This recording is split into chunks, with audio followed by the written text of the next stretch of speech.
اور کچھ میں نے ایسے کمزور لوگ بھی دیکھے، یہ اس طرح کی حرکتیں ہارے ہوئے لوگ کرتے ہیں. ہارے ہوئے لوگ جو اپنے آپ کو سمجھتے ہیں کہ میں کوئی بڑا آدمی ہوں.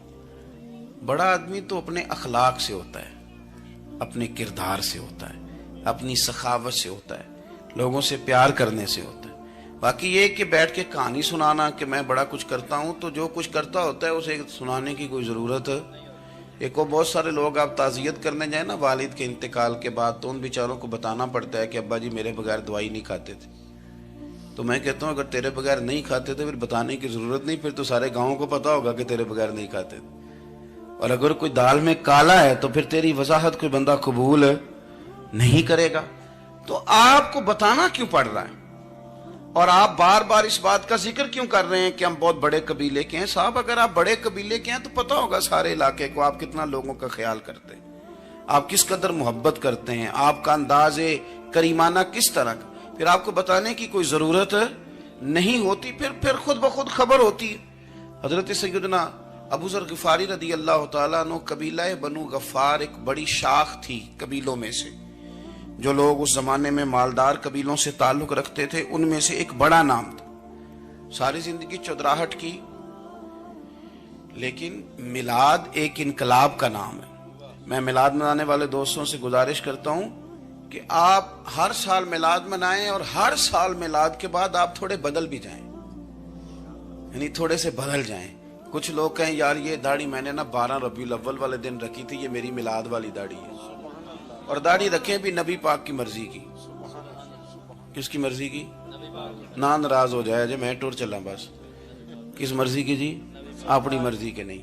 داڑھی کا وزن کو نہیں ہوتا کہ پوری مٹھی رکھیں گے تو آپ کو کوئی دقت ہوگی، کوئی وزن نہیں. پوری رکھیں، جو حضور کا طریقہ مبارکہ ہے جو ہمیں ملتا ہے اس پر آپ توجہ فرمائیں. تو میں جو بات عرض کرنے جا رہا ہوں وہ میلاد انقلاب ہے. حضور سید عالم صلی اللہ علیہ وسلم کی بارگاہ میں آنے سے پہلے لوگ کچھ اور ہوتے تھے، اور یہاں سے ہو کے جاتے تھے تو پھر ان میں تبدیلی آتی تھی. میں سارا دن کرامتیں سناؤں نا کسی کو اپنے پیر صاحب کی، اور اپنے گھر میں بھی کہ میرے حضرت بڑے، میرے استاد بڑے، لیکن بیوی کے ساتھ اگر میں ترش لہجے میں بات کروں گا تو وہ کہے گی یہ سکھاندے نے تینوں پیر صاحب. دوست کہیں گے یہ سکھاتے ہیں آپ. تو آپ کی کہانیاں نہیں چلتی، آپ کا کردار چلتا ہے. حضرت ابو ذر غفاری رضی اللہ تعالیٰ عنہ فرماتے ہیں چونکہ میں چودھری تھا، سیدنا بلال حبشی رضی اللہ تعالیٰ عنہ کے پاس میں بیٹھا تھا. کسی بات میں بات آگے بڑھی اور بڑھتے بڑھتے بات شکنجی تک چلی گئی. رائے کے اختلاف نے باتوں میں تلخی پیدا کر دی، اور جب تھوڑے لفظ اور تیز ہوئے تو میں نے انہیں کہہ دیا چپ کر، تو ابشن کا بیٹا ہے. کس کے بیٹے تھے حضرت بلال؟